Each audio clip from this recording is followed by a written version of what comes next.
Assalamualaikum warahmatullahi wabarakatuh, Bapak Ibu. Selamat siang semuanya. Sebelumnya saya mengucapkan terima kasih atas kehadiran Bapak Ibu pada acara siang kali ini, yaitu mengenai diseminasi modul 1.4 budaya positif. Nah, kebetulan kegiatan ini adalah salah satu program dari Pendidikan Guru Penggerak Angkatan 11 yang diikuti oleh saya dan Suti dan Ibu Yurika Azharini. Jadi pada kesempatan ini kami akan memberikan penyebaran pemahaman mengenai budaya positif beserta berbagi praktik baik mengenai pelaksanaan budaya positif di SMP Negeri 26 Kota Pontianak ini. Baiklah, sebelum memulai acara, terlebih dahulu Ibu Kepala Sekolah Bu Sri Januati menyampaikan sepatah dua patah kata sebagai kata sambutan untuk membuka acara ini. Kepada Ibu Sri Januati, saya persilakan. Terima kasih Bu Darsi. Bismillahirrahmanirrahim. Assalamualaikum warahmatullahi wabarakatuh. Selamat siang Bapak Ibu yang saya hormati, Bapak-bapak, Ibu-ibu, beserta guru dan peserta staf. Alhamdulillahirrahmanirrahim. Puji syukur kehadiran Allah Subhanahu wa Ta'ala atas limpahan rahmatnya di siang hari ini kita bisa berkumpul dalam keadaan sehat walafiat. Bapak Ibu yang saya hormati, izin saya berdiri aja. Kegiatan ini memang kegiatan program guru penggerak. Jadi kita sebagai warga sekolah mendukung kegiatan ini, mendukung Ibu Darsi dan Ibu Yurika dalam kegiatan program guru penggerak. Bapak Ibu, ini ada gayung bersambut ya sebutannya ya, bahwa mungkin Bapak Ibu sudah pernah mendengar atau masih ingat tahun lalu sudah saya pernah menyampaikan bahwa saya ingin membuat satu gerakan berkata baik. Masih ingat ya Bapak Ibu ya? Itu tahun lalu itu saya kepingin itu dilakukan. Seiring berjalannya waktu saya melihat tugas Bapak Ibu itu sangat banyak. Kemudian program-program yang lainnya juga banyak yang harus diselesaikan. Maka saya mundur. Dalam arti maksudnya saya tunda gitu ya. Saya tunda nantilah begitu. Ternyata di program guru penggerak ada kegiatan seperti ini. Jadi okelah, sekalian saja program saya kemarin kita laksanakan gitu. Jadi ini tidak hanya di dalam formalitas kegiatan guru penggerak, tetapi saya ingin program-program dari yang sudah dirancang oleh Bu Darsi dan Bu Yurika memang benar-benar dilaksanakan. Tidak sekedar tidak sekedar administrasi di guru penggerak, tetapi nanti harus kita laksanakan. Insya Allah tujuan kita baik, yaitu ingin memberikan kepada anak-anak kita dan seluruh warga sekolah untuk melaksanakan kegiatan berbudaya positif. Salah satunya yaitu berkata baik, karena dasarnya yaitu kita sering mendengar anak-anak kita sering melontarkan kata-kata yang kurang pas, tidak enak kita dengar begitu ya. Jadi itu saja, terima kasih Bapak Ibu semua atas dukungannya. Terima kasih kepada Bu Darsi dan Bu Yurika. Nanti kegiatan selanjutnya akan juga kita laksanakan seperti ini. Itu saja dari saya, terima kasih dan mohon maaf jika ada yang kurang berkenan. Saya akhiri, assalamualaikum warahmatullahi wabarakatuh.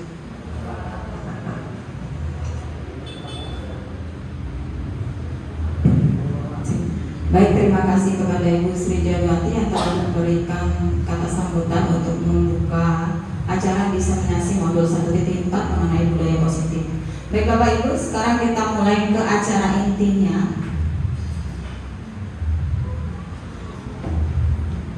Jadi untuk memulai budaya positif, terlebih dahulu kita harus mengetahui apa itu konsep dari budaya positif tersendiri. Jadi konsep inti pada budaya positif ini ada 8 poin yang harus Bapak Ibu ketahui. Yang pertama itu yaitu perubahan paradigma baru. Kemudian yang kedua disiplin positif. Yang ketiga nilai-nilai kebajikan. Keempat kebutuhan dasar manusia. Kemudian yang kelima motivasi perilaku manusia. Keenam posisi kontrol guru. Ketujuh keyakinan kelas. Dan yang ke-8 yaitu segitiga restitusi. Jadi kedelapan budaya konsep ini dari budaya positif ini harus terlaksana dulu di dalam suatu lingkungan sekolah, barulah nanti bisa tercipta suatu kebiasaan yang positif.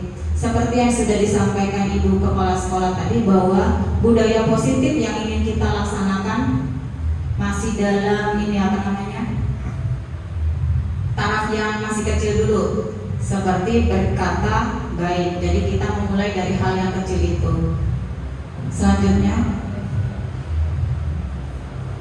nah yang pertama pembelajaran dengan paradigma baru. Apa sih pembelajaran dengan paradigma baru itu? Nah, jadi pembelajaran dengan paradigma baru dirancang berdasarkan prinsip pembelajaran berdiferensiasi yang memungkinkan murid belajar sesuai dengan kebutuhan mereka. Pendekatan ini mempertimbangkan tahap perkembangan murid sesuai dengan teori psikologis modern untuk mewujudkan profil pelajar Pancasila. Nah, seperti kita ketahui bahwa profil pelajar Pancasila ini yang sudah kita sering dengar memiliki 6 dimensi. Yang pertama beriman bertakwa kepada Tuhan Yang Maha Esa dan berakhlak mulia. Yang kedua berkebinekaan global. Ketiga gotong royong. Keempat kreatif. Kelima bernalar kritis. Dan keenam mandiri. Kemudian mengenai teori kontrol di dalam lingkungan sekolah. Mungkin sebelum belajar tentang budaya positif ini ada beberapa miskonsepsi ternyata yang pernah kita lakukan selama kita mengajar, selama kita menjadi guru. Yang pertama, ilusi bahwa semua penguatan positif efektif dan bermanfaat. Ini teori kontrol yang pertama. Ternyata miskonsepsi Bapak Ibu. Kedua, ilusi mengontrol murid. Jadi kita sebagai orang dewasa lebih cenderung ingin berusaha mengontrol murid kita sesuai dengan apa yang kita mau. Ternyata ini keliru Bapak Ibu. Kemudian yang ketiga, ilusi bahwa kritik dan membuat rasa bersalah mampu menguatkan karakter. Nah, ini sering kita lakukan, biasanya kita melakukan dengan perkataan seperti ini. Nah, itulah kalian kenapa melakukan seperti ini, efeknya kan jadi kemana-mana. Bukan hanya kalian saja yang kena imbasnya, Bapak Ibu guru juga. Ternyata strategi ini tidak cocok untuk menumbuhkan budaya positif di sekolah. Kemudian yang keempat, ilusi bahwa orang dewasa berhak memaksa. Saya yakin bahwa kita semua pernah melakukan ini terhadap anak didik kita. Kita memaksa anak-anak dengan berbagai cara agar mereka bisa menjalankan hidup dengan disiplin. Mereka bisa disiplin dalam belajar. Selanjutnya, nah, maka dari itu kita harus mengubah paradigma stimulus respon ke pendekatan teori kontrol. Nah, Bapak Ibu bisa melihat perbedaan antara stimulus respon dengan teori kontrol. Yang pertama, realitas kebutuhan kita sama.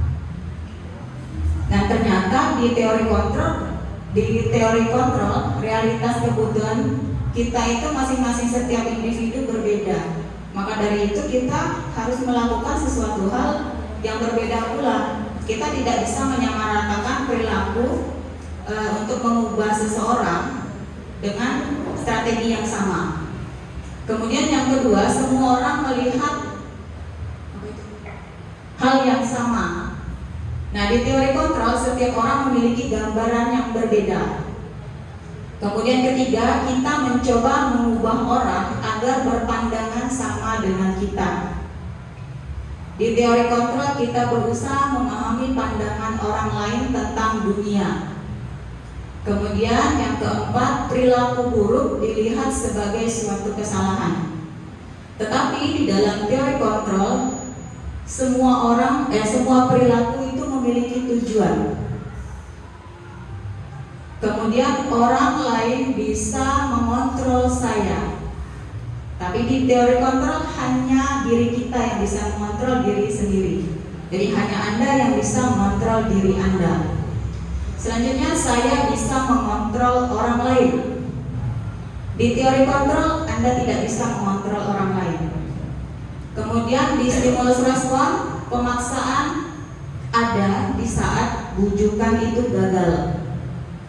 Nah, di teori kontrol kita perlu melakukan kolaborasi dan konsensus menciptakan pilihan-pilihan baru. Terakhir, di stimulus respon ini model berpikirnya menang atau kalah. Ketika kita berhasil merubah seseorang, berarti kita merasa diri kita menang. Namun di teori kontrol, model berpikirnya adalah menang-menang, atau yang sering kita dengar itu win-win solution, ya Bapak Ibu. Selanjutnya, mengenai disiplin positif. Nah, disiplin positif ini berasal dari kata disiplina yang berarti belajar. Disiplin mengacu pada disiplin diri yang memiliki tanggung jawab terhadap apa yang dilakukannya berdasarkan nilai-nilai yang diyakini. Nah, disiplin positif ini merupakan salah satu cara penerapan disiplin yang bertujuan untuk menumbuhkan kesadaran serta memberdayakan murid tanpa imbalan, penghargaan atau reward, ancaman atau hukuman. Nah, tugas kita sebagai pendidik adalah bertujuan menciptakan murid yang memiliki disiplin diri sehingga mereka berperilaku mengacu kepada nilai-nilai kebajikan universal dan memiliki motivasi intrinsik dalam perubahan perilaku ke arah yang lebih baik. Nah, yang ketiga, nilai-nilai kebajikan. Nilai kebajikan itu adalah sifat-sifat positif manusia yang merupakan tujuan mulia yang ingin dicapai setiap individu. Nilai-nilai tersebut bersifat universal dan lintas bahasa, suku, agama maupun latar belakang. Nah, ini adalah beberapa nilai kebajikan yang saya ambil. Saya hanya mengutip tiga nilai kebajikan saja. Yang pertama, profil pelajar Pancasila yang sudah sering kita lakukan di sekolah ini. Nah, ada 6 dimensi dan saya yakin bahwa 6 dimensi ini sudah kita lakukan pada saat pembelajaran ataupun pada saat di luar pembelajaran, yaitu pada saat kegiatan kokurikuler atau pembuatan profil pelajar Pancasila. Beriman dan bertakwa kepada Tuhan Yang Maha Esa dan berakhlak mulia ini kita lakukan pada saat Jumat Imtak, di mana kita bersama-sama melakukan kajian ibadah menurut agama dan kepercayaan masing-masing. Kemudian berkebinekaan global, saya yakin Bapak Ibu juga sudah melakukannya. Bapak Ibu menyesuaikan pembelajaran sesuai dengan kemajuan zaman pada saat ini dan menyesuaikan juga dengan kemampuan peserta didik sesuai dengan kodrat alam dan kodrat zamannya. Gotong royong juga sudah kita lakukan pada saat proses diskusi, kemudian pada saat kegiatan di luar pembelajaran, yaitu kegiatan bersih-bersih yang dilakukan secara bersama-sama. Kemudian mandiri, Bapak Ibu pasti sudah juga melakukannya secara mandiri. Bapak Ibu melakukan pengembangan diri. Salah satu contoh kecilnya adalah Bapak Ibu melakukan pembelajaran secara sadar melalui pelatihan mandiri di PNM. Kemudian kreatif. Nah, anak kita ini sangat-sangat kreatif sampai-sampai mereka bingung untuk menyalurkan kreativitas itu kemana. Nah, kita sebagai guru adalah mengarahkan anak-anak tersebut untuk bisa membuat suatu kreativitas tapi sangat bermanfaat untuk kita semua. Selanjutnya, nilai kebajikan yang kedua,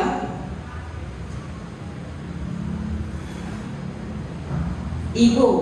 Primary Years Program atau PYP. Nah, nilai kebajikan yang ada dalam Ibu ini ada toleransi, rasa hormat, integritas, mandiri, menghargai, antusias, empati, keingintahuan, kreativitas, kerjasama, percaya diri, dan komitmen.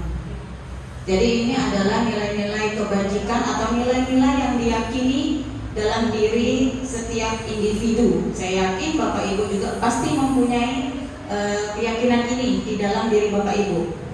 Selanjutnya kutipan yang ketiga itu nilai kebajikan, keterampilan hidup atau life skill. Yang pertama dapat dipercaya, kedua lurus hati, yang ketiga pendengar yang aktif, yang keempat tidak merendahkan orang lain, dan yang kelima memberikan yang terbaik dari diri. Saya yakin Bapak Ibu semua dan anak-anak kita ini sudah melakukan nilai kebajikan, keterampilan hidup atau life skill.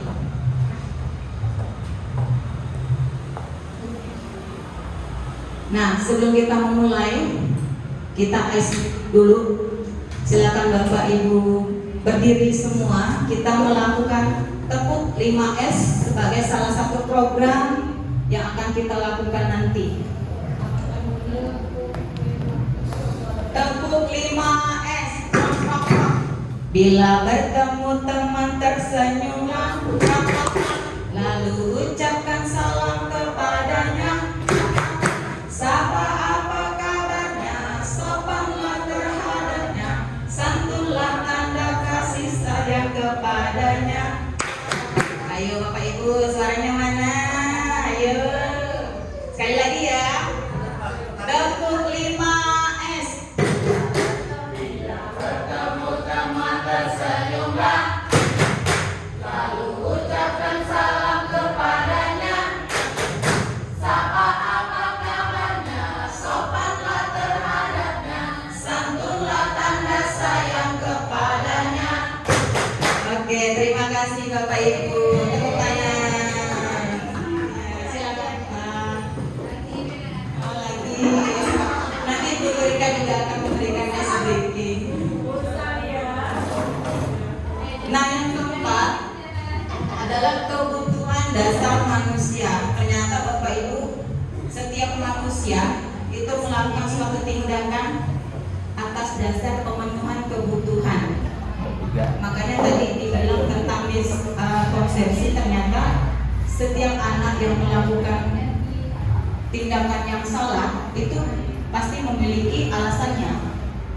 Nah, apa saja kebutuhan dasar manusia itu? Nah, kebutuhan dasar manusia adalah merupakan unsur-unsur yang dibutuhkan oleh manusia dalam menjaga keseimbangan baik secara fisiologis maupun psikologis.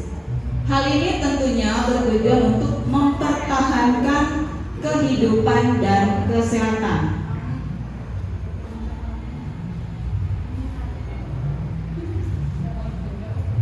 Nah, apa saja 5 kebutuhan dasar manusia?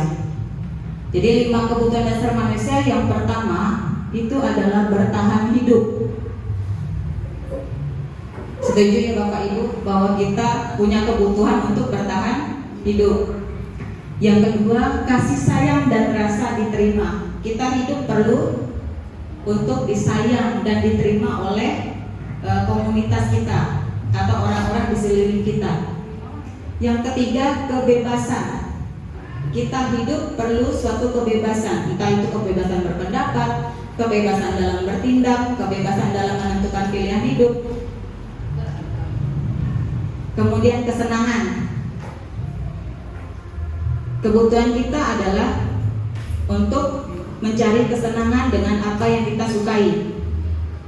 Kemudian yang terakhir, kebutuhan penguasaan. Kebutuhan penguasaan adalah kebutuhan kita untuk bisa menguasai apa yang kita mau, tapi tidak yang negatif ya Bapak Ibu. Oke. Pertanyaan romantis. Ibu Ambar, guru wali kelas 2A di SD Pelita Hati, sedang bingung menghadapi ulah salah satu murid di kelasnya, yaitu bernama Doni. Beberapa anak di kelas 2A telah datang kepadanya dan mengeluhkan Doni yang seringkali meminta bekal makan siang mereka dengan paksa. Jika Anda menghadapi situasi seperti Ibu Ambar, apa yang akan Anda lakukan? Menurut Anda, kira-kira apalah alasan Doni melakukan hal tersebut? Oke, silakan Bapak Ibu. Kira-kira, silakan Pak Hormen.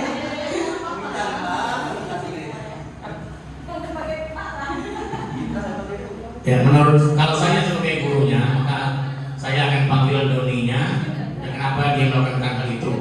Nah, menurut saya alasan Doni itu pertama bisa saja mungkin dia di rumah belum sarapan. Yang kedua mungkin dia tidak bawa bekal. Yang ketiga mungkin orang tuanya juga tidak ngasih uang untuk jajan. Itu mungkin. Terima kasih. Baik, terima kasih Pak Hormen. Ada lagi jawaban lain? Mem Erna bagaimana kalau Mem Erna menjadi Bu Ambar? Lasak. Baik, terima kasih. Ada beberapa faktor sih yang disebutkan Pak Hormen, salah satu di antaranya setuju saya. Yang berikutnya kalau dari saya ini lebih dari perhatian. Mungkin di rumah Ambar ini tidak diperhatikan sepenuhnya oleh ibunya. Si Doni ini tidak diperhatikan sepenuhnya oleh ibunya di rumah. Kalau tidak diperhatikan, apapun tidak diperhatikan, pakaiannya, makanannya, uang jajannya, semua tidak diperhatikan. Nah, jadi salah satu cara si Doni meminta perhatian ya dengan cara tadi ini, meminta makanan temannya. Dengan demikian nanti dilaporkan ke gurunya manggil ibunya, rentetannya panjang. Akhirnya Doni mendapatkan yang mungkin yang diharapkan selama ini. Begitu dari saya, terima kasih. Baik, terima kasih Mem Erna. Luar biasa sekali guru-guru SMP Negeri 26 Kota Pontianak ini. Ada lagi? Jawaban lain? Tadi dari Pak Hormen tindakannya adalah memanggil dulu si Doninya. Ya benar, itu tindakan yang benar. Kita perlu tahu kenapa Doni melakukan tindakan tersebut. Seperti di awal tadi, kita harus mengkonfirmasi bahwa setiap individu melakukan suatu kesalahan itu pasti ada alasannya. Nah, setelah kita bertanya, kemudian menurut kita apa saja alasan yang dilakukan Doni? Nah, berdasarkan 5 kebutuhan dasar tadi seperti yang diucapkan oleh Pak Hormen, mungkin di si Doni ini dari rumah tidak bekal, sehingga dia terpaksa atau dengan sengaja mengambil bekal temannya. Itu pemenuhan kebutuhan yang pertama untuk bertahan hidup supaya tidak lapar. Kemudian yang seperti disampaikan oleh Mem Erna, kasih sayang. Nah, itu juga kebutuhan dasar dari manusia, perlu rasa kasih sayang dan diterima oleh orang lain. Kemudian kalau ada alasan lain,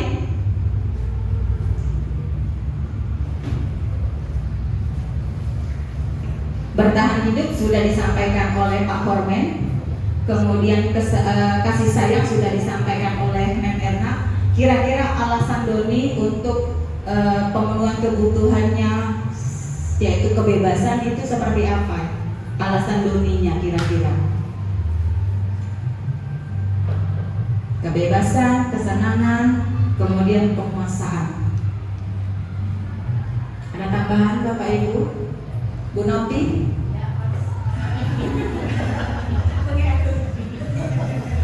Jadi si Doni ini mengambil bekal temannya, bekal makan siang temannya. Bisa saja alasannya karena ia ingin melakukan sesuatu sesuai dengan kemauan dia, yaitu menunjukkan kebebasan dia, bebas dia mengambilnya.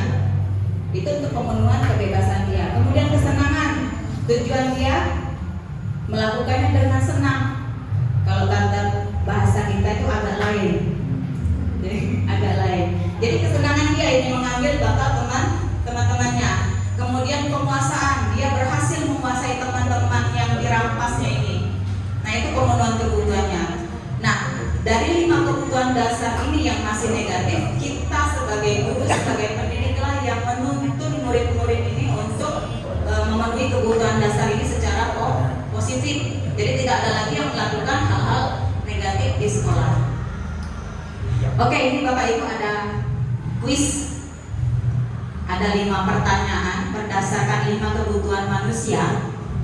Kira-kira menurut Bapak Ibu yang pertama itu pemenuhan kebutuhan yang mana? Keinginan untuk dianggap berharga bisa membuat perbedaan, sampai 2 kali. Kira-kira pemenuhan kebutuhan dasar yang mana? Kebebasan kah? Penguasaan kah? Kesenangan? Kasih sayang? Bertahan hidup?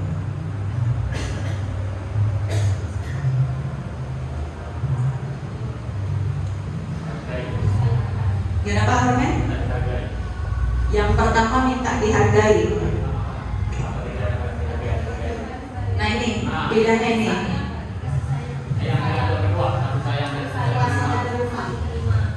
Kasih sayang dan rasa diterima. Kita cek.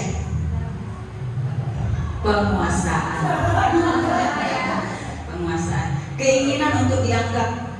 Jadi dia ingin menguasai, bahwa dia ini dirinya ini lebih dominan dari teman-temannya yang lain. Ya, superiornya ingin ditunjukkan.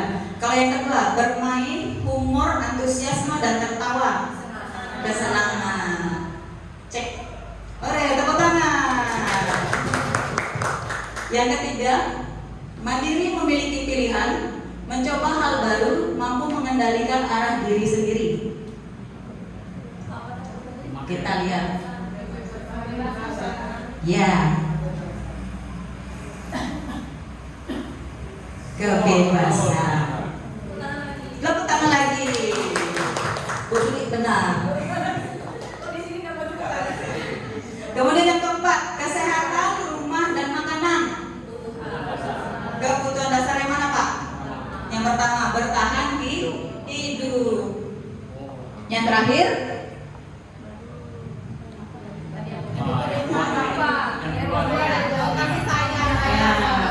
kasih sayang atau ingin diterima orang.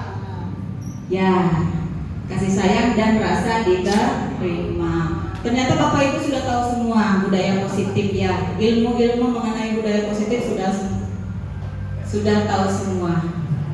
Jadi ini hanya pemolesan. Kemudian nanti adalah aksi nyata yang Bapak Ibu lakukan di kelas. Baik. Untuk penyampaian materi dari saya itu sampai 4 item tadi tentang konsep inti budaya positif. Yang 4 konsep inti selanjutnya akan disampaikan oleh Bu Yurika. Selanjutnya Bu Yurika.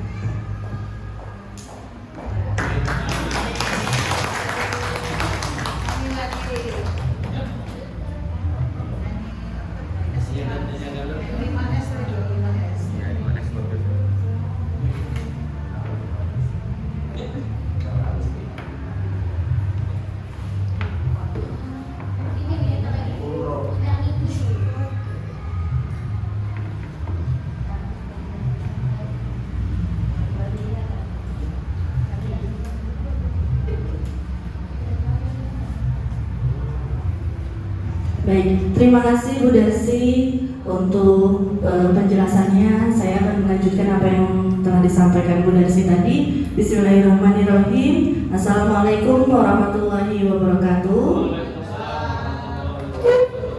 Selamat siang Bapak Ibu guru hebat. Ya, kita bertemu kembali. Mungkin yang kemarin beberapa Bapak Ibu guru yang sudah bertemu dengan kami di Prakarsa Perubahan. Ini merupakan lanjutan dari prakarsa yang pernah kami paparkan. Pada modul ini mengenai budaya positif ya Bapak Ibu. Tadi empat konsepnya sudah dijelaskan Bu Darsi. Saya melanjutkan saja gitu. Baik.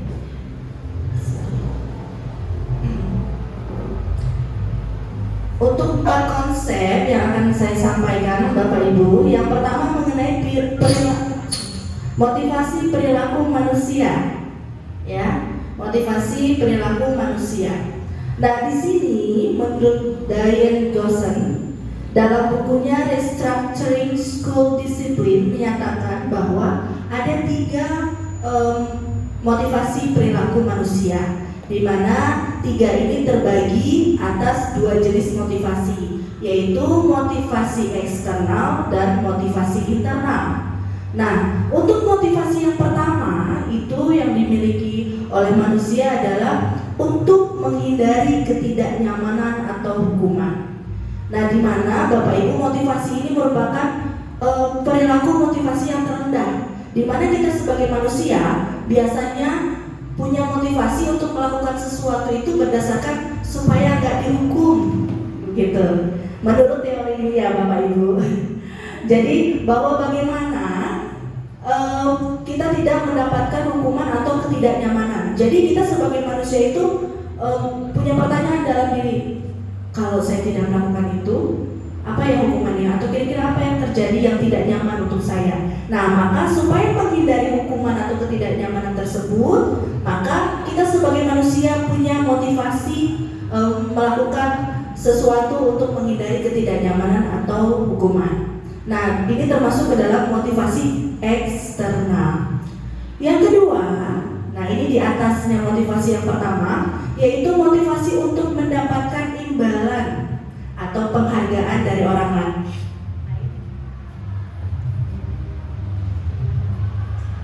Nah, ini tingkatannya lebih tinggi dari yang pertama tadi. Jika yang pertama tadi itu pertanyaannya, jika saya tidak melakukannya, maka akan dapat hukuman apa atau mendapat ketidaknyamanan apa? Nah, kalau ini pertanyaan dalam diri kita adalah, kalau kita melakukannya, kita akan mendapatkan apa ya? Begitu. Kira-kira seperti itu Bapak Ibu. Nah, maka motivasi perilaku yang kedua ini juga termasuk motivasi eksternal, karena kita mengharapkan suatu imbalan atau penghargaan. Nah, yang ketiga ini merupakan motivasi internal, jadi yang tumbuh dari diri kita sendiri, ya, tanpa ada campur tangan orang lain, di mana kita melakukan sesuatu berdasarkan nilai-nilai yang kita yakini. Kita tahu kalau kita melakukan kegiatan ini maka dampaknya baik untuk kita, maka akan kita lakukan. Nah, ini adalah motivasi internal. Jadi dari ketiga motivasi perilaku manusia, 2 diantaranya motivasi eksternal dan 1 diantaranya motivasi internal. Lanjut udah sih. Nah, Bapak Ibu, sebelum lanjut, saya juga ingin bertanya.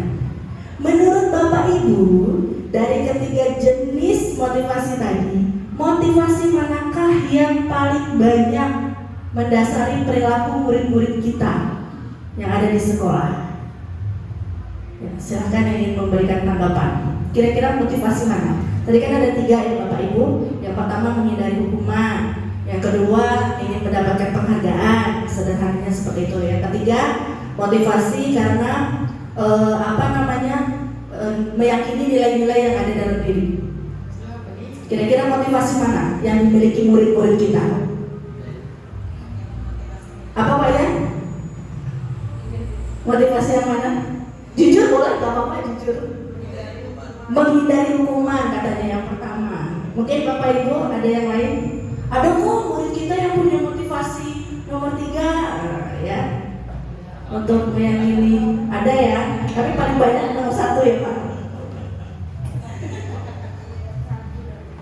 Nomor 1, jadi sepakat ya nomor 1 untuk menghindari hukuman atau ketidaknyamanan. Oke, luar biasa. Ternyata kita sudah mendapatkan hasil refleksi bahwa siswa-siswa kita atau murid di sekolah kita itu lebih banyak mempunyai motivasi agar tidak mendapatkan hukuman atau mendapat ketidaknyamanan. Nah, ini PR berarti untuk kita Bapak Ibu, menumbuhkan motivasi intrinsik nantinya ya.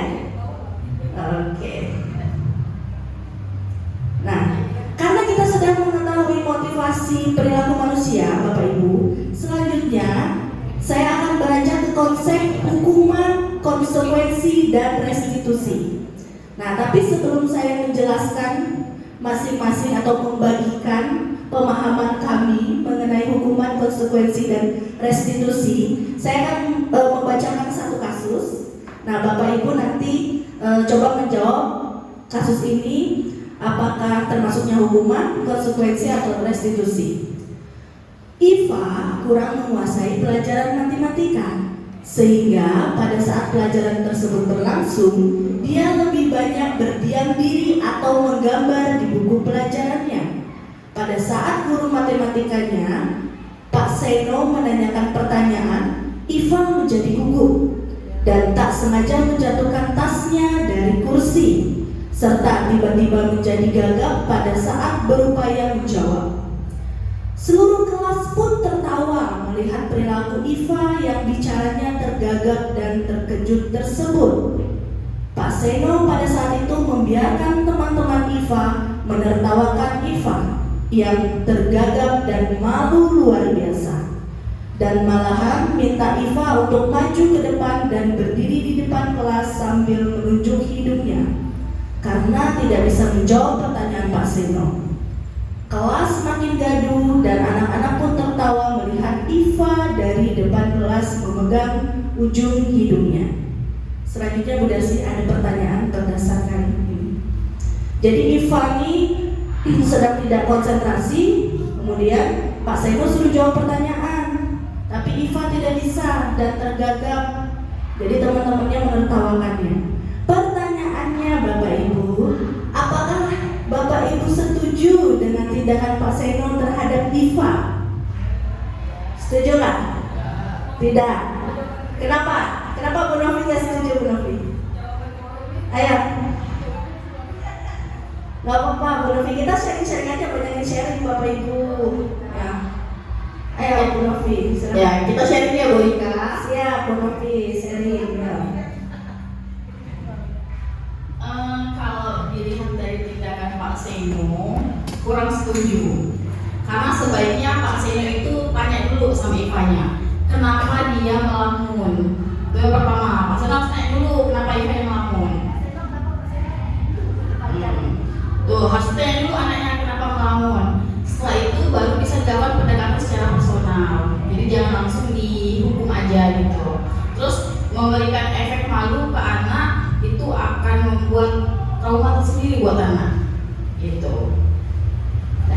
Oke, itu ya Bu Novi. Terima kasih sharingnya Bu Novi. Mungkin ada yang lain? Keren. Ini nampaknya udah ya, saya percaya Bapak Ibu itu sudah sangat profesional, sudah sangat paham dengan apa yang kami sampaikan. Mungkin ini ajang kami juga sharing dengan Bapak Ibu, makanya jika ada pertanyaan-pertanyaan pemantik, ini saatnya kita untuk berdiskusi, begitu ya Bapak Ibu. Baik, saya juga setuju dengan apa yang dikatakan Bu Novi. Seperti tadi juga kita sudah membahas tentang kebutuhan dasar manusia. Jadi yang pertama itu memang baiknya kita bertanya dulu pada Iva, kenapa ia melakukan seperti itu. Mungkin ada kebutuhan dasar Iva yang belum terpenuhi, misalnya dia hanya mencari kesenangan, ya, karena menggambar, atau dia merasa bisa jadi kebutuhan dasarnya juga belum terpenuhi, makanya dia mungkin bisa jadi malas, bosan. Siapa tahu Bu Iva nih kurang nutrisinya kan, Bapak Ibu bisa jadi, ya, kita tidak tahu. Nah, kemudian yang kedua, menurut Bapak Ibu, tindakan Pak Seno terhadap Iva adalah hukuman atau konsekuensi, Bapak Ibu? Hukuman. Kenapa Bu Ayu hukuman, Bu Ayu? Boleh dijelaskan Bu Ayu? Menurut saya, apa yang dilakukan Pak Seno kepada Iva adalah sebuah hukuman, bukanlah sebuah konsekuensi. Karena kalau sepemahaman saya, konsekuensi itu adalah sesuatu yang diberikan guru, sanksi yang diberikan guru sesuai dengan kesalahan yang dibuat oleh murid. Jadi punya hubungan dan bahkan mungkin bisa membuat murid sadar akan kesalahannya, serta pada akhirnya diharapkan terjadinya perubahan perilaku. Kalau yang saya pahami begitu. Sedangkan hukuman itu biasanya tidak ada hubungan langsung dengan kesalahan yang dibuat oleh murid.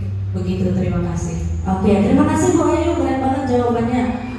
Betul banget Bu Ayu, pemahaman Bu Ayu, dan saya yakin Bapak Ibu juga sudah memahami perbedaan antara hukuman dan konsekuensi, ya. Jadi Bapak Ibu, mari kita bahas lebih dalam. Ini dia Bapak Ibu, perbedaan hukuman, konsekuensi, dan restitusi. Tapi sebelumnya Bapak Ibu, kalau hukuman sama konsekuensi kan tadi Bu Ayu juga sudah paham. Bapak Ibu sudah pernah mendengar mengenai restitusi? Pernah? Ada yang sudah pernah menerapkan? Bapak Ibu, betul. Kalau hukuman dan konsekuensi saya sudah juga mendengar, dan ya kita mulai mempelajari meninggalkan hukuman dan mengarah kepada konsekuensi. Tapi restitusi ini saya baru pelajari ketika saya mengikuti pendidikan guru penggerak, Bapak Ibu. Ya, nah kita pun akan lihat nanti perbedaannya di mana. Yang pertama dulu mengenai hukuman, Bu Darsi. Nah, hukuman ini biasanya tidak terencana, Bapak Ibu. Ya, tidak terencana, kemudian ya dadakan lah. Ketika kita menemukan suatu anak yang melanggar, misalkan, kita langsung menentukan hukumannya di situ atau memberikan hukuman di situ. Nah, itu biasanya begitu, tidak terencana. Kemudian bersifatnya satu arah, ya, karena guru memberikan, tapi kita tidak memberikan kesempatan kepada murid untuk menyampaikan apa yang dia rasakan atau menyampaikan apa yang alasannya mengapa ia seperti itu, begitu ya. Kemudian kalau konsekuensi ini bedanya sudah terencana, Bapak Ibu. Sudah terencana karena sebelumnya sudah disepakati bersama. Jadi biasanya konsekuensi ini dibuat ketika kita sudah membuat suatu kesepakatan. Contoh, saya yakin Bapak Ibu juga punya kesepakatan kelasnya masing-masing, ya. Nah, biasanya dalam kesepakatan kelas itu kemudian kita akan juga membicarakan konsekuensinya.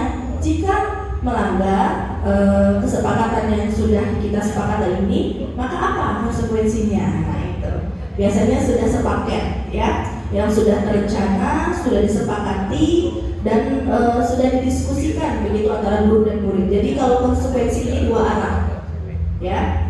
Nah, yang ketiga mengenai restitusi. Nah, kalau restitusi ini, Bapak Ibu, merupakan proses menciptakan kondisi bagi murid untuk memperbaiki kesalahan mereka. Jadi kita ini menitik beratkannya, kalau restitusi itu bagaimana guru bisa menggali siswa. Jadi ketika dia melakukan kesalahan, dia tahu harus dengan cara apa memperbaikinya. Ya, jadi solusinya itu datang dari diri siswa. Kita sebagai guru tugasnya hanya menggali, ya, menggali. Begitu. Contoh, misalnya ketika ada anak siswa kita datang terlambat, kemudian kita bertanya dengan siswa kita, kenapa terlambat? Bangunnya Bu terlambat. Nah, kenapa bangunnya terlambat? Tidurnya Bu malam. Kenapa tidurnya malam? Misalkan main HP Bu. Nah, udah tahu kan kalau main HP tidur sampai malam, bangunnya kesiangan. Nah, kira-kira kamu mau mengulanginya enggak? Enggak Bu, misalnya. Terus kalau nggak mengulanginya, kira-kira bagaimana caranya supaya kamu tidak mengulanginya? Nah, jadi guru itu hanya cukup menggali sampai anak itu tahu dan menemukan jawabannya sendiri. Dengan harapan apa, Bapak Ibu? Dengan harapan ketika dia menyadari kesalahannya, kemudian dia berusaha mencari solusinya, itu kan datang dari diri dia sendiri nih. Nah, kedepannya tuh, jadi dia bisa memperbaiki kesalahan itu karena kesadaran yang nomor 3 tadi, yang motivasinya bahwa dia meyakini nilai-nilai itu, maka dia akan melakukan hal tersebut, ya.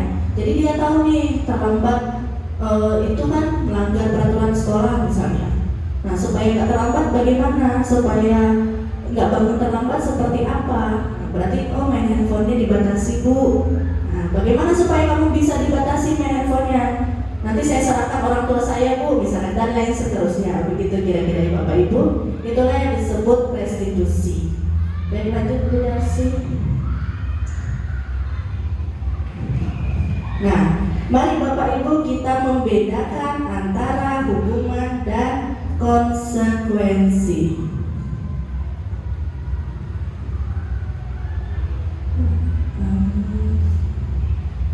Oke.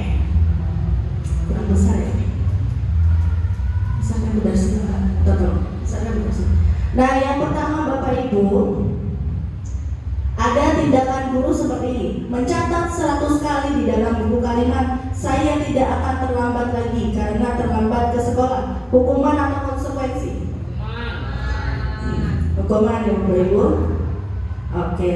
Karena nggak ada hubungannya ya sama terlambat kemudian disuruh bikin kalimat. Lanjut. Lari mengelilingi lapangan basket 2 kali karena terlambat hadir di sekolah.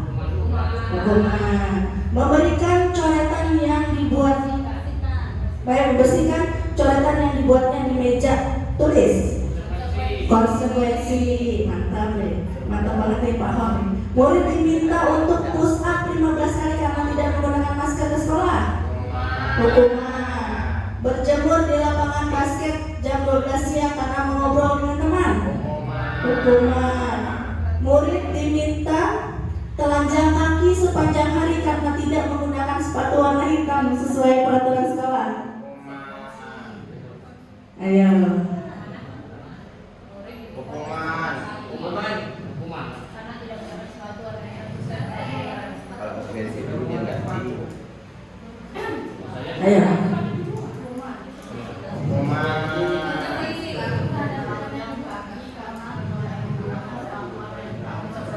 Konsekuensi karena berdasarkan peraturan. Terus berdiri di depan kelas sambil mengangkat kaki satu karena tidak bisa menjawab pertanyaan. Hukuman, gak ada hubungannya ya Bapak Ibu. Membersihkan tumpahan air di meja karena tersenggol. Konsekuensi kehilangan 10 menit jam istirahat untuk mengerjakan tugas karena terlambat datang. Konsekuensi, tepuk tangan buat kita semua. Keren loh Bapak Ibu. Wah, makasih. Kayaknya kita yang harus belajar dengan Bapak Ibu nih. Keren lah. Oke, sip. Oke, mantap ya.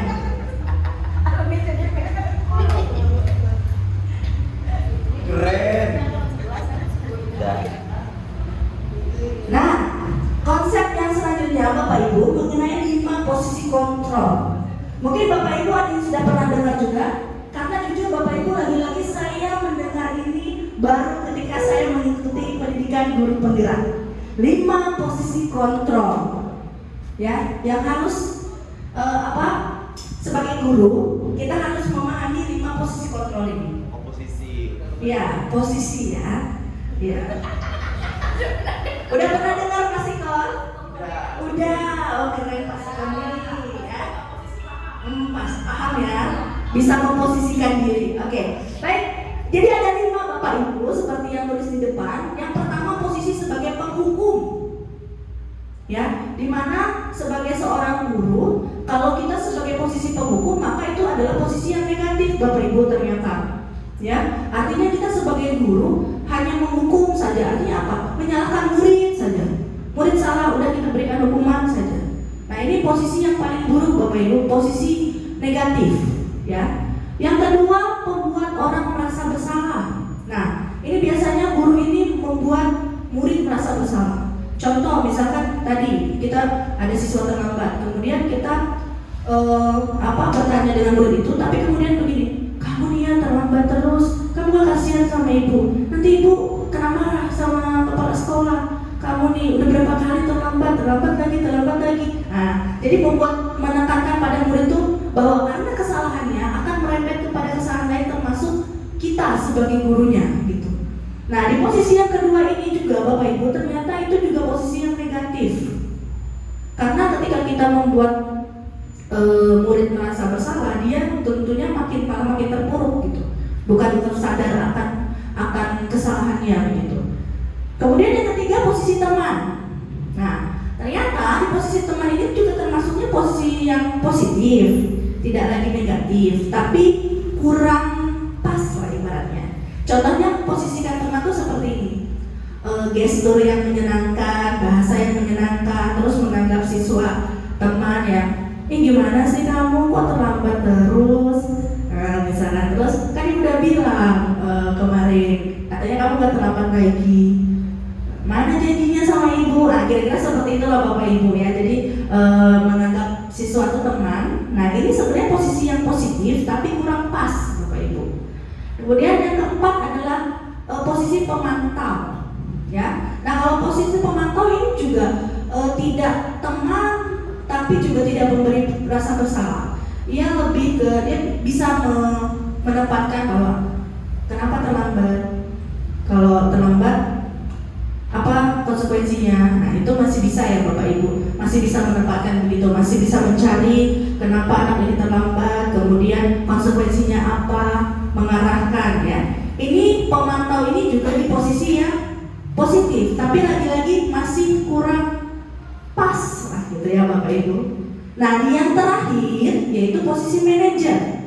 Nah, ini diharapkan posisi manajer ini kita semua guru berharapnya bisa di posisi ini karena ternyata posisi inilah yang paling pas.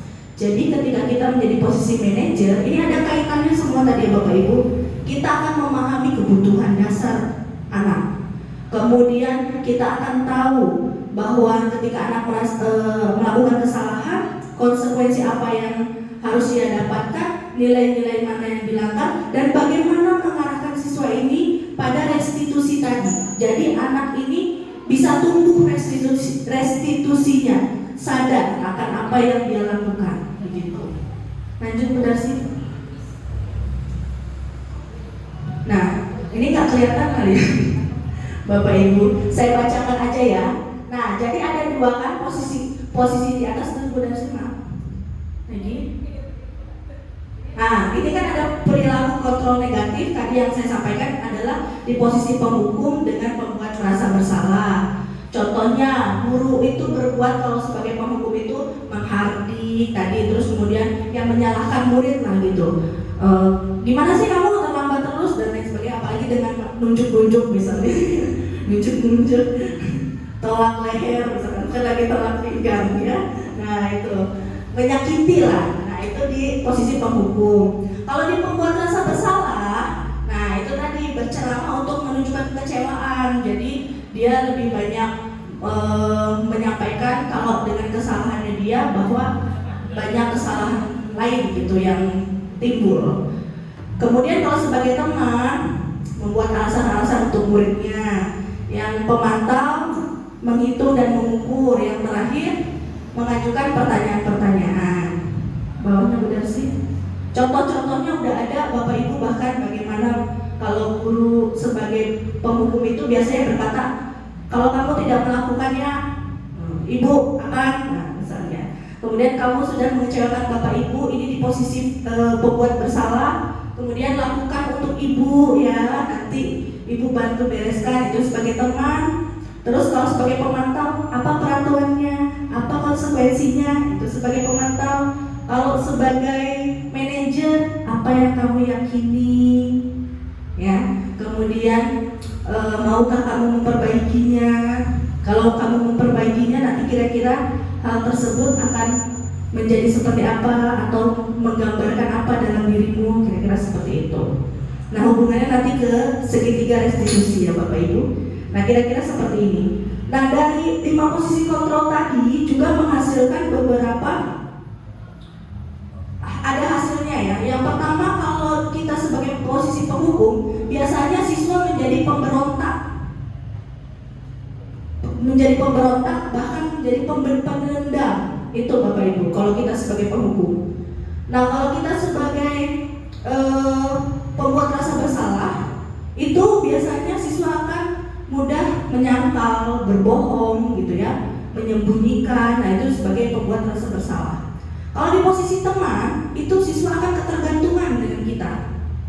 Oh tenang, gampang lah nanti dengan Bu itu, bestie, kita bestie ya. Kemudian di posisi pemantau, menyesuaikan bila diawasi.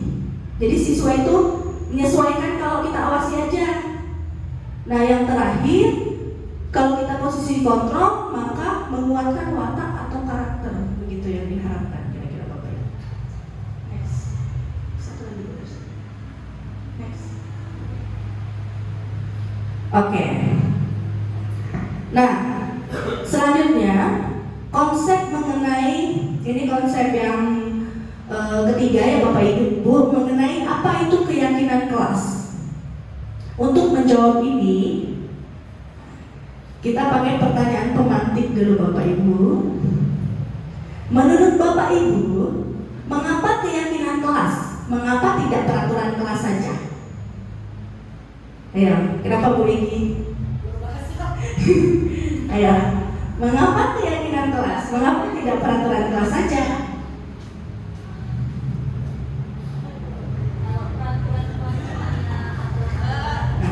Bentar Bu Iki, bentar. Bentar ya. Aku ada Bu Iki. Kalau peraturan itu kan hanya saja yang ini tidak boleh. Nah, gurunya saja. Tapi kalau keyakinan kelas itu dibuatnya bersama-sama. Tepuk tangan. Keren, makasih Bu Regi. Oke. Kalau peraturan itu satu arah, jadi gurunya yang buat. Misalkan tidak boleh mengobrol gitu ya Bu Regi ya.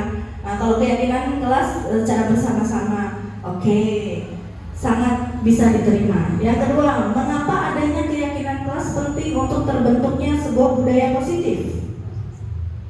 Bu Yanti, mau mencoba? Tenang, ini tidak ada hubungannya dengan SKP ya Bu. Ini sharing aja, Bapak Ibu sharing. Seke-seke. Pak Mister, gimana Pak Mister? Lucu saya, anak-anak tuh manggil Mister tuh Pak Mister. Pak Mister. Oke, kenapa kira-kira harus ada keyakinan kelas penting untuk terbentuknya sebuah budaya positif? Bu Yanti. Nah, keyakinan kelas tadi karena awalnya keyakinan kelas dibentuk atas kesepakatan bersama, berarti harus dilaksanakan juga secara bersama-sama. Nah, kalau sudah semuanya terbentuk seperti itu, otomatis budaya positif itu terbentuk secara sendirinya. Keren, guru-guru 26 memang asli, betul. Betul, Mang, guru-guru hebat, mantap. Keren banget Bu Yanti, sip. Nah, yang ketiga sekarang, katanya ini barisan tengah yang mau jawab Bu Yanti. Bagaimana mewujudkan sebuah keyakinan kelas yang efektif? Oh, bulas katanya bulas tadi.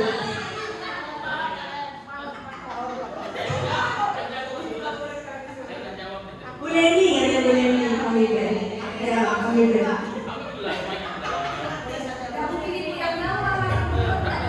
Oh, Bu Guru BK, katanya Bu Guru BK.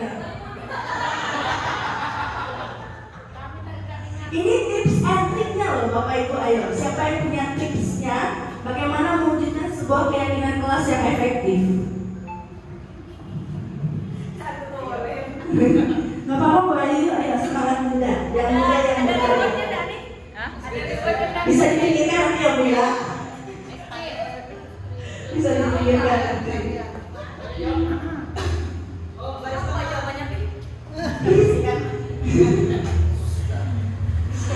Menurut saya untuk mewujudkan keyakinan kelas yang efektif, pertama keyakinan kelas itu harus dibuat berdasarkan hasil kompromi, hasil kesepakatan. Jadi kalau sudah hasil kesepakatan antara murid dan guru, insya Allah dua-duanya akan menjalankannya. Yang namanya keyakinan kelas itu selain diyakini harus dilaksanakan secara bertanggung jawab oleh guru dan murid ya. Misalnya ya, keyakinan kelas saya buat seperti ini. Di jam pelajaran bahasa Indonesia, saya persilahkan memakan permen apapun kecuali permen karet dan permen bertangkai.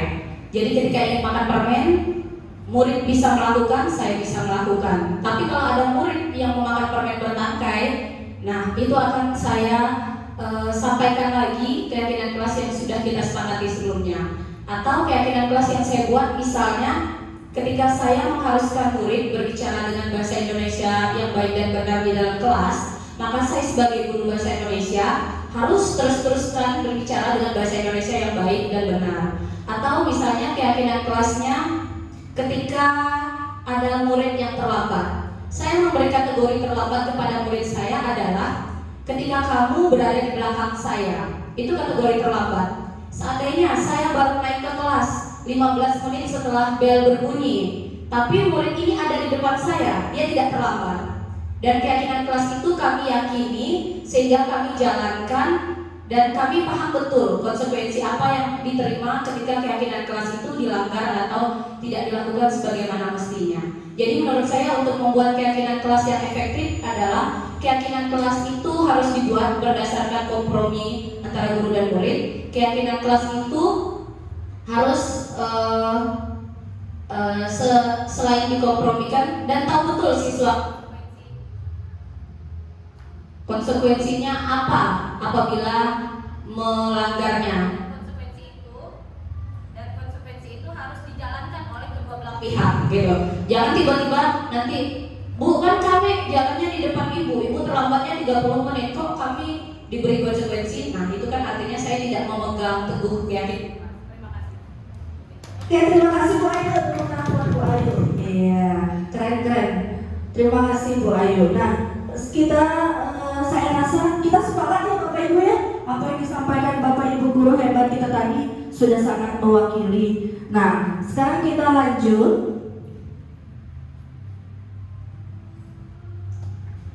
Mengenai keyakinan kelas itu sendiri.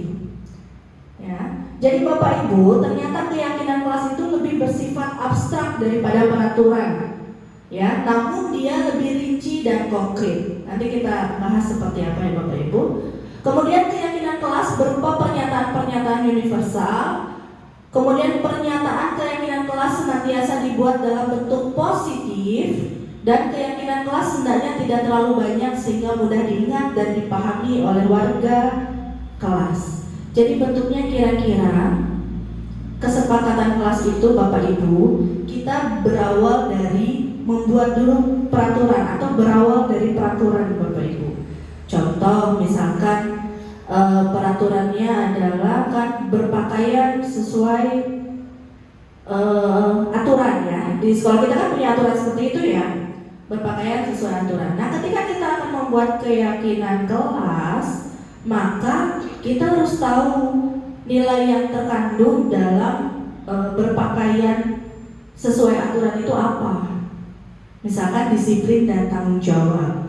Berarti di situ adalah kita membuat keyakinan kelasnya adalah disiplin dan tanggung jawab. Perilakunya dengan cara apa? Dengan cara berpakaian sesuai aturan begitu.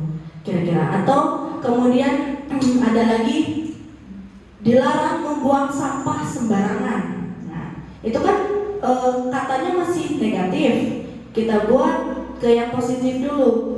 Buanglah atau ya membuang sampah pada tempatnya. Itu sudah kalimat positif. Namun kita juga harus tahu juga keyakinan ini mengandung nilai-nilai kebajikan apa, ya. Kalau kita sudah membuang sampah pada tempatnya, berarti ada nilai kebajikan apa? Kebersihan, begitu kira-kira Bapak Ibu ya.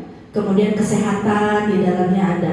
Nah, nilai-nilai tersebut juga yang harus kita tekankan pada siswa-siswi kita ketika kita membuat keyakinan. Jadi on base-nya itu dari peraturan dulu, kemudian kita ubah peraturan itu ke dalam bentuk yang positif, kata-katanya, kemudian dalam keyakinan itu kita munculkannya nilai-nilai kebajikannya yang ingin kita yakini bersama-sama ya. Nah, dalam pembentukan keyakinan kelas, keyakinan kelas itu sebaiknya sesuatu yang dapat diterapkan di lingkungan tersebut, di sekolah kita tentunya. Kemudian semua warga berkontribusi dalam pembuatan keyakinan. Misalkan dalam keyakinan kelas ya, dengan cara melalui curah pendapat atau berdiskusi. Kemudian selanjutnya bersedia meninjau kembali keyakinan tersebut dari waktu ke waktu. Next, Bu Darsi. Nah, ini prosedur pembentukan keyakinan kelas ya Bapak Ibu. Secara rinci tentunya yang pertama adalah kita mempersilahkan siswa untuk bercurah pendapat mengenai hal-hal apa saja yang ingin kita sepakati. Ya, berakar dari peraturan ya Bapak Ibu. Sekali lagi berakar dari peraturan yang sudah ada sebelumnya. Kemudian setelah itu mencatat semua masukan-masukan. Ya, boleh di papan tulis, boleh di kertas, boleh Bapak Ibu sesuaikan saja. Kemudian yang ketiga, menyusun keyakinan kelas sesuai prosedur pembentukan keyakinan. Gantilah kalimat-kalimat dalam bentuk negatif menjadi bentuk yang positif. Contoh kalimat negatifnya, jangan berlari di kelas atau koridor. Kalimat positifnya, berjalanlah di kelas atau di koridor. Begitu contohnya kira-kira Bapak Ibu. Lanjut next. Ya. Kemudian yang keempat, tinjau kembali daftar curah pendapat yang sudah dicatat. Kemudian tinjau keyakinan sekolah atau kelas secara bersama-sama.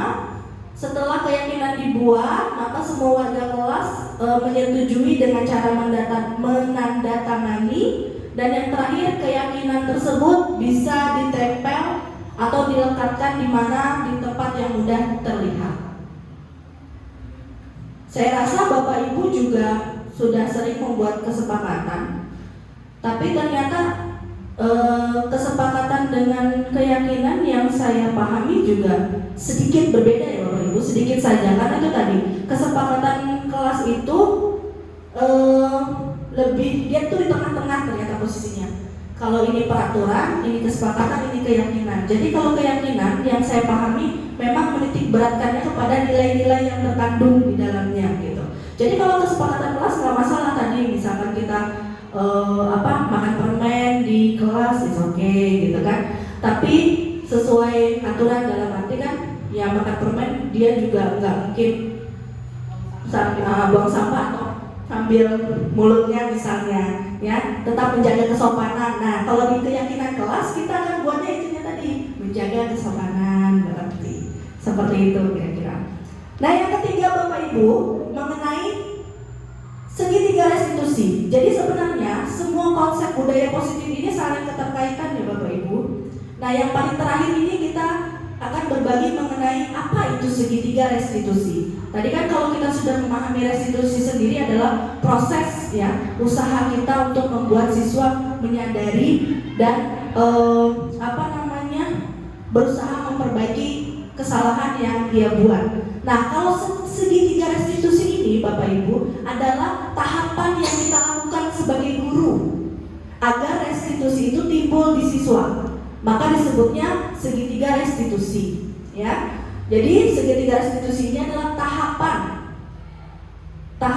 untuk memudahkan kita para guru atau orang tua dalam melakukan proses menyiapkan anaknya untuk melakukan restitusi.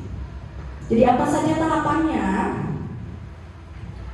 Di segitiga yang berwarna biru itu Bapak Ibu, yang pertama yang dilakukan adalah menstabilkan identitas. Ya, yang biru tua ya Bu.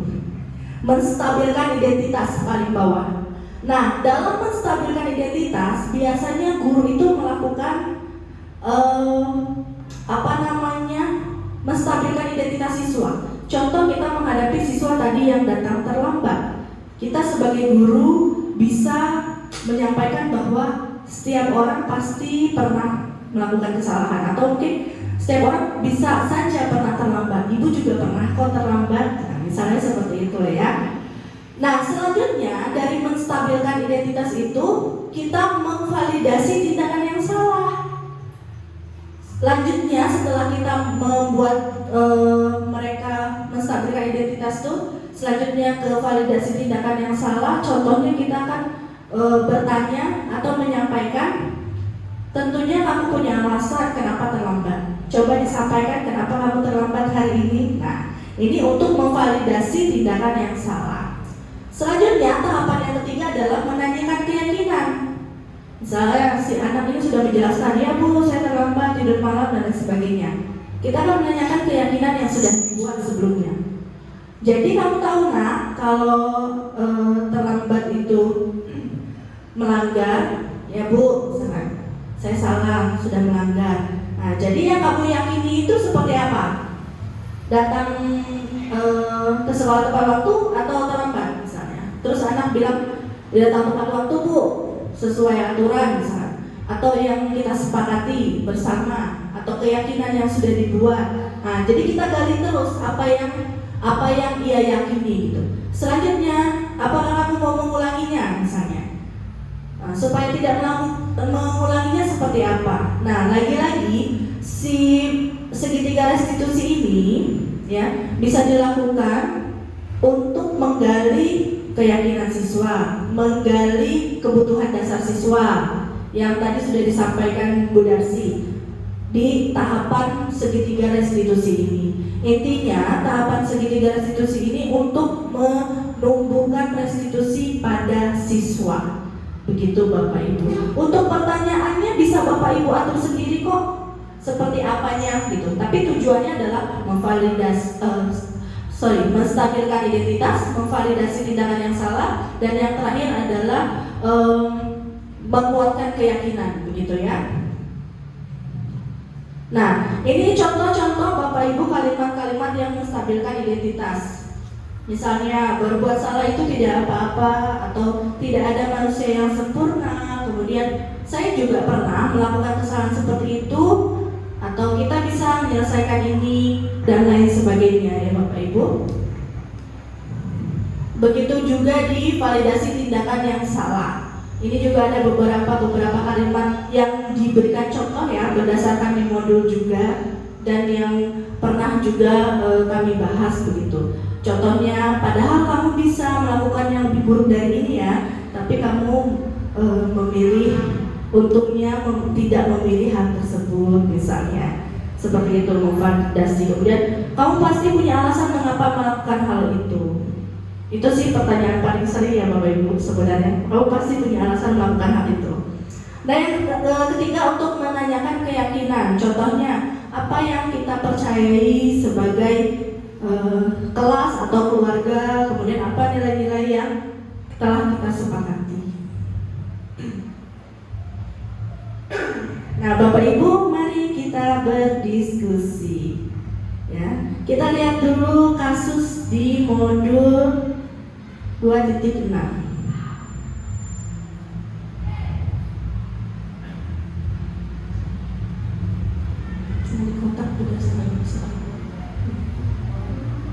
Ya, ini dia Bapak Ibu. Nanti kita akan mendiskusikan ini apa kasus ini. Saya bacakan ya Bapak Ibu. Pada jam istirahat makan siang, nggak kelihatan tidak sih? Tadi saya kelihatan kok. Biasa. Istirahat makan siang saat semua anak lain bermain di luar kelas, mereka diajak bicara oleh wali kelas mereka, ya, oleh Pak Joko. Jadi yang diajak bicara adalah Mario dan Andi. Pak Joko berkata, Mario, Adi, Bapak tadi dengar laporan dari guru piket di kantin. Sepertinya kalian dalam masalah ya. Ada yang bisa Bapak bantu? Apa yang terjadi? Mario dan Adi, iya Pak, tadi pada jam istirahat pagi kami main lempar-lemparan makanan di kantin. Tapi tidak sengaja malah melempar kena wajah Ibu Dina, kepala sekolah, ketika beliau sedang berjalan. Bu Janu kalau ini ya. Kemudian kata Pak Joko, kalian main lempar-lemparan makanan di kantin kena wajah Ibu Dina ketika beliau sedang lewat. Iya Pak. Adi, ada informasi yang mau kamu tambahkan? Kami tidak bermaksud melakukannya, tapi kami tidak sengaja. Apakah kalian tahu kalau kalian berada dalam masalah? Dalam masalah sekarang? Iya. Baiklah. Bapak di sini bukan untuk mencari siapa yang salah. Bapak di sini untuk mencari penyelesaian sama-sama. Berpikir sama-sama tentang apa yang bisa kita lakukan untuk memperbaiki situasi ini. Kalian pasti melakukan itu ada alasannya ya. Pasti seru ya main-main lempar-lemparan makanan begitu. Iya Pak. Ya, Bapak bisa melihat kalian merasa senang melakukannya. Tetapi yang kalian lakukan merugikan orang lain, sehingga sekarang kalian dalam masalah. Iya Pak.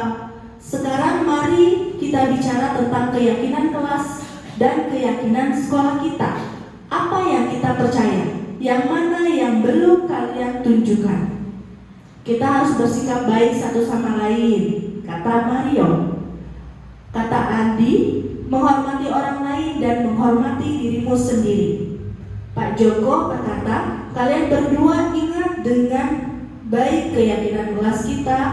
Kita kembali pada ketika kalian main lempar-lempar makanan dan mengenai Ibu Dina. Apakah ketika kalian melakukan itu kalian menghormati orang lain di lingkungan? Tidak. Tapi kalian mendapatkan rasa senang. Menurut Bapak, ada cara untuk mendapatkan rasa senang tanpa merugikan orang lain. Bagaimana menurut kalian? Iya Pak.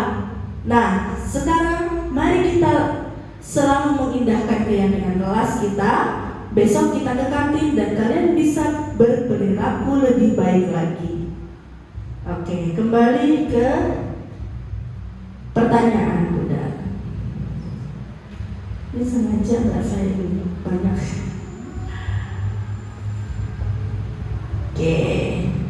Yang pertama Bapak Ibu, dari posisi kontrol, posisi mana yang dipraktikkan oleh Pak Joko? Manajer, ya. Bu Ayu sangat menyimak ya Pak Ayu. Manajer, mantap Pak Ayu. Ya, sip. Kebutuhan apa yang berusaha dipenuhi oleh Mario dan Adi? Kesenangan. Tadi kata dia seru, main lempar-lemparan, betul. Kesenangan. 3. Apa yang dikatakan guru dalam tahap menstabilkan identitas? Apa? Yang awal-awal tadi kira-kira. Gak mesti sama lah, kurang lebih lah boleh. Ya, apa kamu tahu? Ya, betul Pak, betul. Membalikan harusnya bisa berbuat lebih baik ya Pak ya. Apa yang kamu tahu apa yang kamu lakukan salah. Tadi dia gitu ya. Mana tadi? Kebutuhan yang 3. Apa yang dikatakan guru dalam tahap menstabilkan identitas, validasi tindakan yang salah dan menanyakan keyakinan. Itu semua ada tadi ya Bapak Ibu. Contohnya kalau menstabilkan identitas, kita buka lagi biar lebih.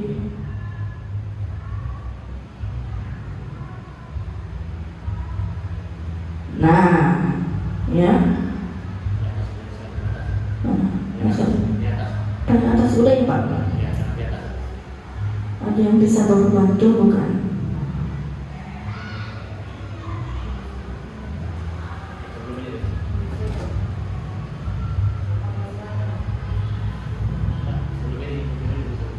Oh ini tersirat saja Pak. Ketika dia bilang juga Pak Joko bilang ada ini validasi tindakan ya. Ketika dia bilang main lempar-lemparan di kantin tidak sengaja, kemudian kalian main lempar-lemparan makanan di kantin kena wajah Ibu Dina ketika beliau sedang lewat. Ya Pak Adi, ada informasi yang mau tambahkan. Artinya dia percaya, dia memberikan kesempatan pada Adi dan Maria untuk mengutarakan apa yang terjadi, begitu ya Bapak Ibu. Nah baru divalidasi tindakan, Pak Joko bertanya, kan, apakah kalian tahu yang kalian lakukan itu salah? Nah itu divalidasi tindakan. Nah dan yang terakhir untuk keyakinan, ini jelas Pak Joko bertanya, kalian berdua ingat dengan baik keyakinan kelas kita? Nah itu udah jelas kepada menanyakan keyakinan, gitu ya Bapak Ibu. Jadi validasi tindakan, kemudian menstabilkan identitas, itu juga pertanyaannya ya bisa Bapak Ibu kembangkan sendiri. Nah, yang terakhir, kira-kira sesuai prinsip restitusi, apa yang akan dilakukan Mario dan Adi untuk memperbaiki kesalahan pada Ibu Dina? Kalau sesuai restitusi, ngapain Mario dan Adi? Iya Bu Ayu, menghampiri, minta maaf, melakukan kesalahan dan berjanji tidak akan mengulanginya. Ya, karena tepuk tangan dong. Terima kasih Bapak Ibu, luar biasa ya. Nah terakhir, saya hanya ingin berbagi apa yang telah saya dan Bu Darsi lakukan. Tidak sempurna, tapi kami sudah berusaha Bapak Ibu, kira-kira seperti itu. Ini hanya berbagi saja.